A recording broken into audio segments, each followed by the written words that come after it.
Muy bien, queremos invitarlos a una conversación en esta oportunidad con la senadora Carolina Goich, quien es presidenta de la Democracia Cristiana y oficialmente desde el sábado candidata presidencial de la DC. ¿Cómo está? Muy buenas noches. Buenas noches. Buenas noches. Y acotamos también que ya en campaña, ¿no? La vemos aquí en actividades en la Fundación Cristo Vive, así que ya se está palpando eso de la campaña. Como se lanzó usted, nos lanzamos nosotros también.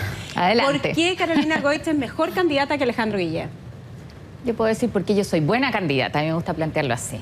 Porque soy una mujer de terreno, que valora la política y que creo que puede hacer un aporte. Tengo un partido detrás, además, con mucha unidad, que yo creo que es lo que más destaco del día sábado de mi proclamación. Y que Alejandro Guillén no tiene un partido con ese aparataje político, yo destaco Carolina. Ahí la capacidad de la Democracia Cristiana, un partido además que le ha dado 3 grandes gobiernos a este país y que además tiene la capacidad técnica, pero hoy día algo que para mí es fundamental, tiene las ganas de en esto no solamente competir, no solo ganar, sino pensar efectivamente en hacer un buen gobierno y en esto desde recuperar la confianza de la gente en la política, como también volver a recuperar las cosas cotidianas, que a veces no son los primeros temas que tocamos en la política. Desprendo de lo que dice, que usted garantiza mayor gobernabilidad representando al Partido Demócrata Cristiano que, por ejemplo, en este caso, Alejandro Guillén.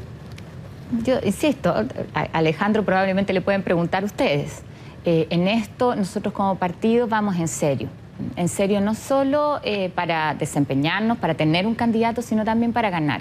Y eso significa garantizar gobernabilidad. Y entendemos, claro, que eso lo aportamos desde la Democracia Cristiana, pero también necesitamos al resto de los partidos de la centroizquierda. Bueno, el propio Alejandro Guillén cerró las puertas a eso, ¿no? Porque ha dicho yo voy a una primaria, no a una primera vuelta. Veamos sus declaraciones, ¿les parece?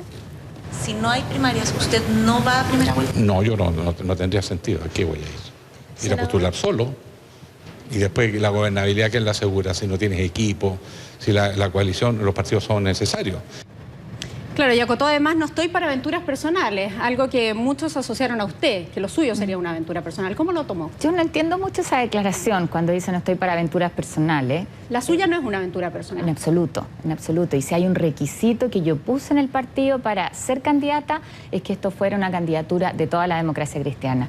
Y el sábado habían más de 1000 personas que representan a los dirigentes de todas las regiones, desde Arica, por el norte, hasta Magallanes, por el sur, que además están muy entusiasmados en esta candidatura. A propósito de eso mismo, usted en su alocución señaló que el domicilio político de la Democracia Cristiana está en la centroizquierda. Evidentemente también afirmó, dentro de las cosas que usted ha dicho, casi como condiciones, digamos, para asumir la candidatura por la DC, pero además sobre su futura definición sobre el mecanismo, que si va a ser primarias del 2 de julio o derechamente noviembre a primera vuelta, que se necesita un conglomerado 2.0 de la centroizquierda. ¿Ese conglomerado es con o sin el Partido Comunista? Con todos aquellos que compartan una propuesta programática, una mirada de país y también una forma de hacer política. Pero hasta ahora el Partido yo he reiterado Comunista eso. ¿Ha coincidido en eso? ¿Ha compartido esa mirada? Yo creo que hay cosas que tenemos que mejorar. Yo pongo siempre algunos ejemplos. Nosotros podríamos haber avanzado mucho más en la construcción de hospitales, en la infraestructura hospitalaria, si no nos hubiéramos cerrado a mecanismos que incorporen más a los privados, que finalmente son los que construyen los hospitales igual. Y uno dice eso a veces es por un sesgo más ideológico. Entonces yo creo que es muy importante en esto sentarse antes y decir más bien cómo somos capaces de procesar nuestras diferencias para cumplir lo que la gente está esperando. Claro. O en delincuencia, cómo enfrentamos el problema de la delincuencia sin complejos, porque eso a veces nos ha inmovilizado y hemos dejado de responder a lo que la gente está esperando. Y hablando de eso, dada la honestidad que la caracteriza y a la cual usted ha apelado, ¿no?, al resto de los políticos, con toda honestidad, ¿usted va a ahondar en las reformas o va a hacer cambio? ¿Hay alguna reforma en concreto que le moleste y que usted sienta también que a la ciudadanía le molesta o no le quedó cómoda para la construcción? Yo comparto absolutamente los objetivos de la reforma. ¿De todas las reformas? Lo he dicho, o sea, una reforma tributaria era necesaria para generar recaudación. Sí, aumentamos el presupuesto este año gracias a la reforma tributaria. En educación, yo he dado el ejemplo de La Pintana. 1.300 jóvenes en La Pintana, en una comuna vulnerable. La gratuidad para ellos significa un cambio sustantivo, además en el territorio. Esas cosas hay que cuidarlas, pero yo creo que donde nosotros tenemos que corregir algo es más bien en la forma en que hemos presentado la reforma, en el sustento técnico, en la gradualidad, ¿Y en eso que la gente sienta que dan garantías. Yo creo que sí, efectivamente. ¿En qué, por ejemplo? Y yo creo que en eso la autocrítica es necesaria, si la evaluación que tenemos no es gratis. Después de las elecciones municipales, usted dijo textual, con la DC no se juega. ¿Hacia dónde va ese mensaje? ¿Posicionar más fuertemente a la DC dentro de la nueva mayoría o este conglomerado? O sea, la democracia cristiana acá es el partido más grande de la centroizquierda, cumple un rol. Yo creo que para que las cosas funcionen, también todos tenemos que sentir que somos considerados en esa dimensión. Y eso permitió además establecer prioridades que son muy importantes cuando tienes tiempos legislativos acotados. A mí me ha reiterado este fin de semana. ¿Pero fue maltratada la DC en este gobierno? O sea, yo creo que en eso es importante tener equilibrio. Y hay un tema que para mí es muy importante en esta lógica de la franqueza que planteabas tú, Sole. Uno plantea las cosas, hace la crítica. Yo creo que cuando las cosas hay que corregirlas, uno por lealtad tiene que decirlas. Pero cuando las dices donde corresponde y no es escuchado, tienes que elevar un poco el tono. Sí, y en varias oportunidades ha estado levantando el tono, ¿no? Poniéndolo en sus mismas palabras respecto a sus declaraciones a propósito de las reuniones con el gobierno. Alguien más levantó el tono. Está en la alianza. Lidera las encuestas. Vamos a escuchar las declaraciones de Sebastián Piñera. Comprendo la desesperación de algunos sectores de la nueva mayoría, pues muchos de ellos no conocen la palabra trabajo. Han vivido e intentan seguir viviendo de las prebendas del Estado.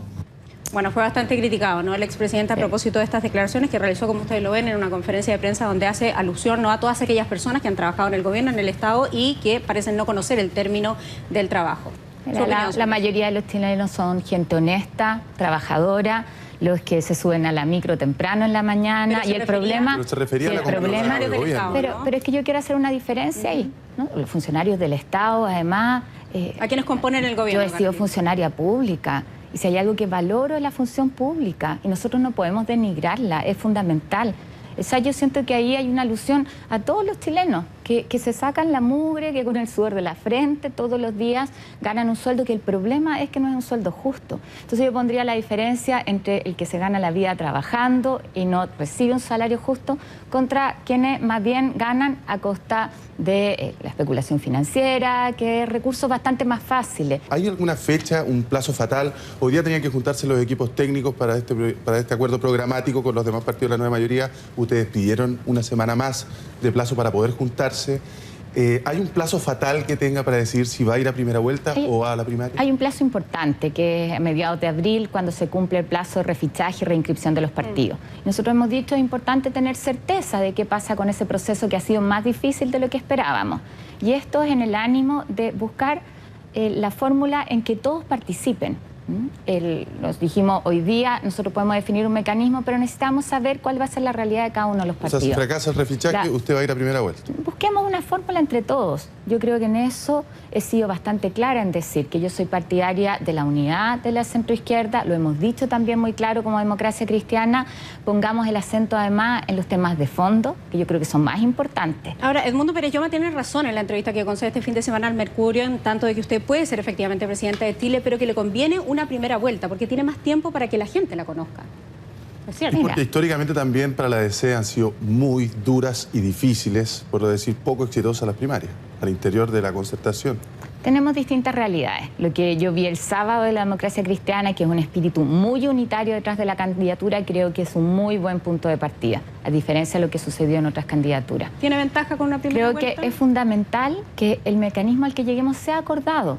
Nosotros dijimos, estábamos dentro del ámbito de la centroizquierda, queremos avanzar en una coalición que trabaja en conjunto, porque para gobernar necesitamos mayoría, el camino propio en eso fue descartado. ¿Se ve como presidenta de Chile? Sí, me veo como presidenta de Chile. Con convicción. Y además me veo presentando el primer proyecto, ¿cuál? La Ley General de Cáncer. La Ley General de Cáncer, una ley que tenemos presentada como propuesta hace 4 años, en un país donde el cáncer es primera causa de muerte en varias regiones del país y donde una de mis grandes frustraciones es que no hemos sido capaces de avanzar incorporando el mundo privado, lo hacemos solo desde el mundo público, así que ahí está la primera propuesta. Un tema que le toca en lo personal, además. En lo personal, pero además a tantas familias a lo largo del país. Sí, claro. Senadora, ha sido un gusto. Muchas gracias.